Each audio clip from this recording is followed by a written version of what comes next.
Alright, so what makes a number a number? Alright? Why is it that incrementation, as I'm describing it, is what yields numbers? Why is that the case? Okay. Well, so first off, I feel like it should be noted that so far what we've discussed is like the hyper operations, right? These are iterated instances of things, right? Addition is iterated incrementation. Multiplication is iterated addition. Exponents are iterated multiplication. Tetration is iterated exponentiation, right? What's happening here? What's different here? Well, okay, so incrementation is actually also an iterative process. And the natural objection to this is, well, but you're only adding 1 to it. If I do it once, yes, but that is still an iteration of something, right? What that is an iteration of is recognizing another unit. So here, units is going to break down, this stage is going to break down into two fundamental components. One of them is basically timeless.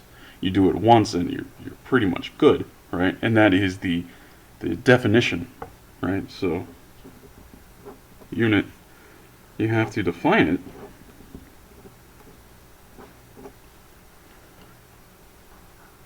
Basically, you do this once.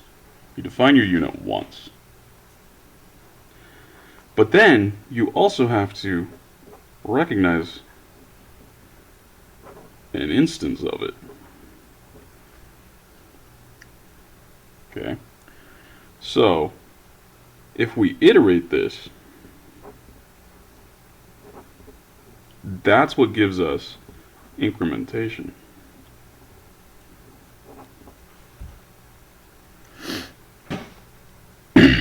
Right? So, real simple example. Say I've got, something like this. Are those dots showing up? Barely. Let's make those a little bolder.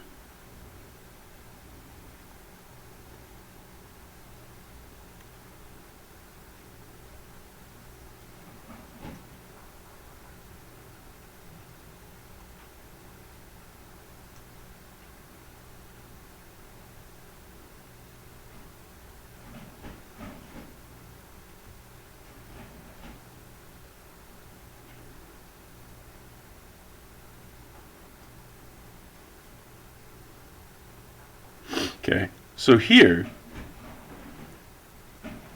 what am I counting? If I'm going to count anything here, what is it that I'm counting?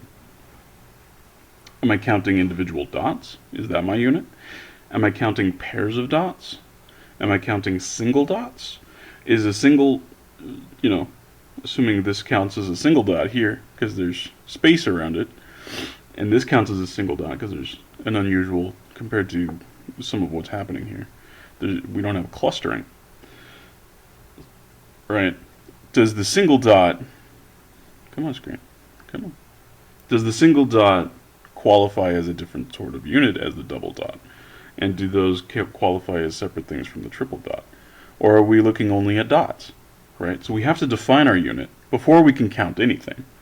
And then once we've defined our unit, we have to recognize instances of it, right? And then we have to repeat that recognition over and over and over and over in order to increment. Okay. So, first let's look at single dots. Okay. So single dots. How many do we have? 1, 2, 3. Or I didn't have to say the numbers, I didn't have to say the words, because if I just, every time I find one, I do it. There we go. Okay. 2. oh yeah, does orientation matter, right? Is this 2 different from this 2 and this 2, and these 2 are the same and these 2 are the same? Does that matter? Does orientation matter? I don't know, but here, okay, so let's tally up these guys. Let's say orientation does not matter. Okay, and now how about these guys?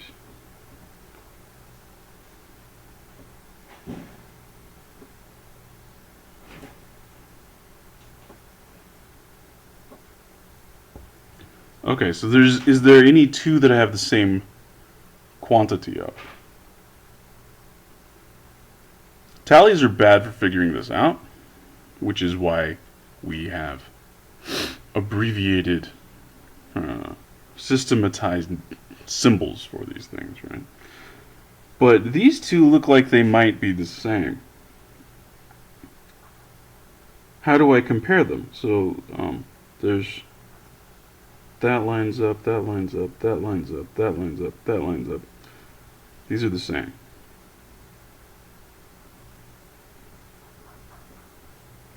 So something about this is interesting, right? This is different. Okay, so the tallies, the size of the tally number, the tally quantity, whatever the hell you want to talk about it, because they don't really have the concept of numbers yet in this stage. The tally, the iteration of tallies yielded something different than the iteration of tallies here, right? Our incrementation, as we went through recognizing units of these double dots, yielded the same thing apparently as the triple dots. Okay, so that's interesting. So these are different numbers. That's where we get that idea. They're different numbers of them. Okay. So here we get, it's 5, and here it's 3. But that's why the number is not related to the unit. Okay. So if this was, say, if we're looking at money, and this is income and this is expenses, one is positive and one is negative relative to the other, but it would still be the same number. That's why negative numbers and positive numbers are not actually numbers, they're vectors. Right? They're not numbers because you have a unit on there, and it's the unit combined with the incrementation, the tally, the number of them, that yields the meaningful vector that you can then work with or do something with, right? That's fundamentally what's happening. And it's not, I don't think it's reasonable to look at this and be like, wow, addition is iterated incrementation. So, and everything here, this is iterated addition. So from here down, these are iterated applications of what's happening above. Incrementation is iterated recognition of units. And from that, we can access numbers.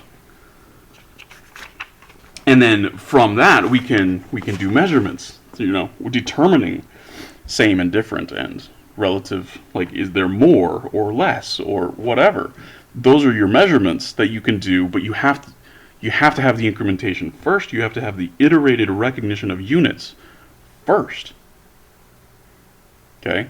That's why this is a basic thing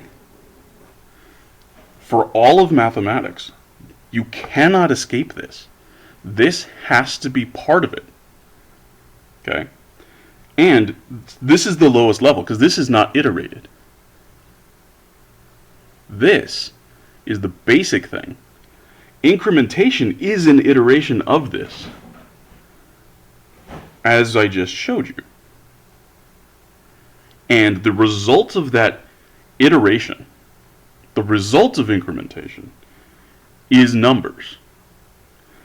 But because numbers only arise discretely by adding whole units, right? So this is definitely discrete, and this is the only way we're accessing numbers, because anything we do beyond this automatically utilizes vectors. This is numbers. This is it. That's it. It's not that complicated. There is no such thing as a complex number.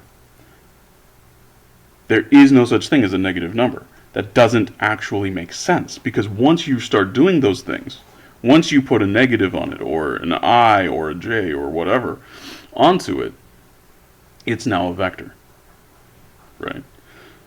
This is our units, right here. This is our number. And if we're going to graph it, we need the combination of them, which makes it a vector. Because you can only graph a vector. How do you graph just a number? You can't do that. That doesn't make any sense.